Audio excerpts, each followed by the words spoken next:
नमस्कार। प्रादेशिक समाचार के साथ मैं पूनम केरकेट्टा। पहले मुख्य समाचार।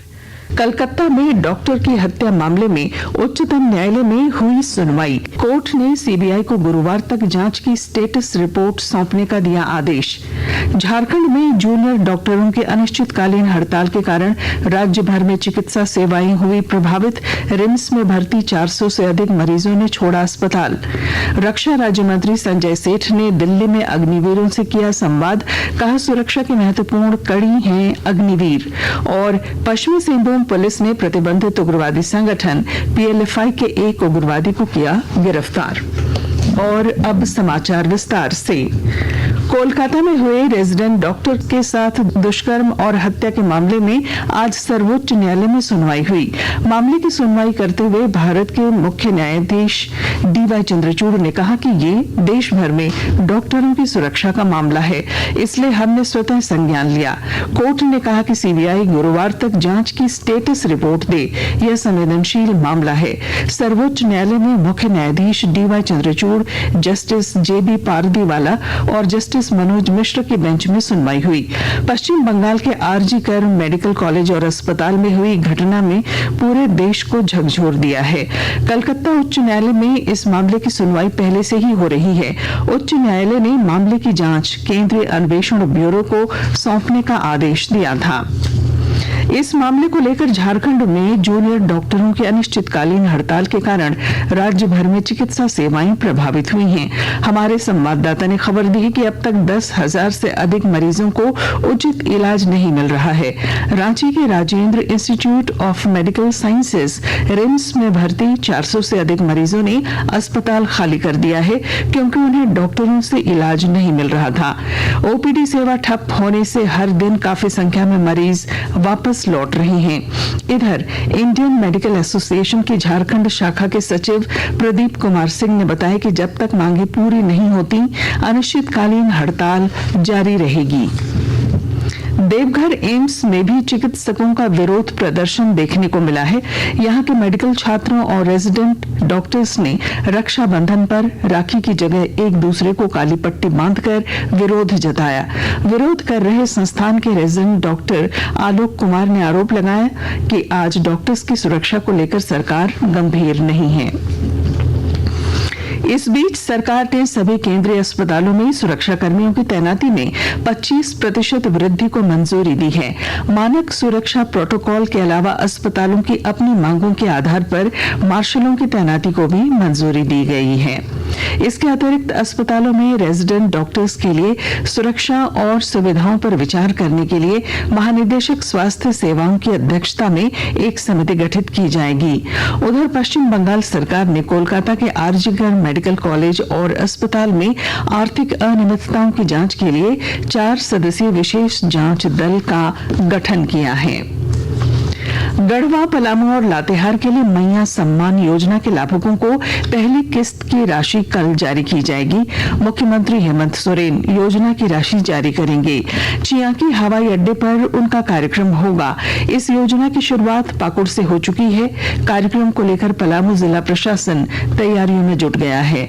मुख्यमंत्री चियांकी हवाई अड्डे से ही पलामू, गढ़वा और लातेहार की लाखों लाभुक महिलाओं को मैया योजना के तहत राशि जारी करेंगे। यह योजना की पहली किस्त होगी। दुमका के विश्व प्रसिद्ध बाबा बासुकीनाथ धाम में राजकीय श्रावणी मेले का कल देर शाम विधिवत समापन हो गया।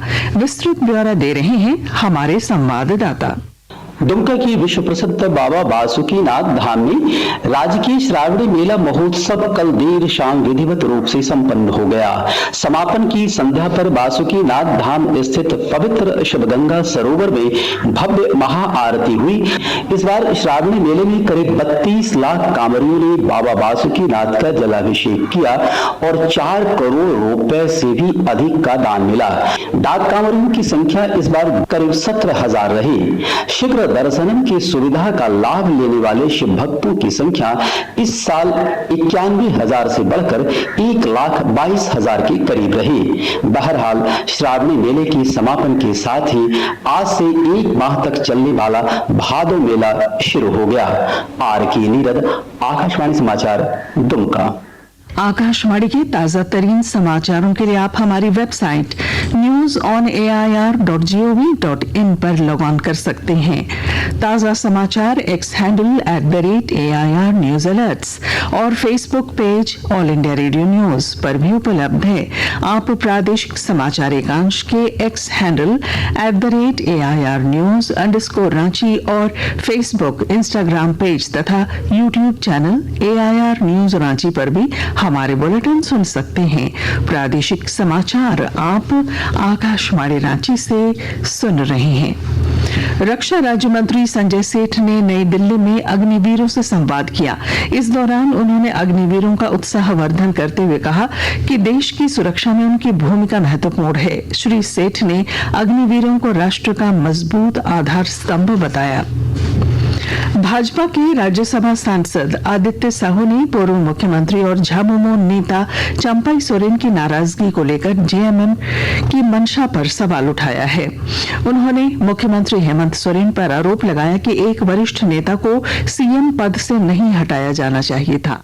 चंपाई सोरेन जी को अपमानित करके कुर्सी से बेदखल करने का काम किया है। उनके उम्र का भी ख्याल करना चाहिए था, उनका अनुभव का भी ख्याल करना चाहिए। जेएमएम में मैं समझता हूँ कि उनसे अनुभवी नेता आज के दिन में कोई नहीं है और कुर्सी के लालच में चंपाई सोरेन जैसे वरिष्ठ नेता को 4 दिनों के अंदर जेल से निकलने के बाद हेमंत जी ने हटाने का काम किया है। प्रधानमंत्री नरेंद्र मोदी ने पेरिस पैरालंपिक में भाग लेने वाले भारतीय खिलाड़ियों के साथ वीडियो कॉन्फ्रेंसिंग के माध्यम से बात की। पेरिस पैरालंपिक इस महीने की 28 तारीख से शुरू हो रहे हैं। इस दौरान श्री मोदी ने कहा कि पेरिस जाने वाले खिलाड़ी भारत के ध्वज वाहक की तरह जा रहे हैं। उन्होंने कहा कि पैरा एथलीट इस मुकाम पर पहुंचकर यह दर्शाते हैं कि विपरीत परिस्थितियों के बावजूद वे कितने सशक्त हैं। खेल मंत्री मनसुख मंडाविया ने कहा कि इस बार के पैरालंपिक में भारत अब तक का अपना सबसे बड़ा दल भेज रहा है।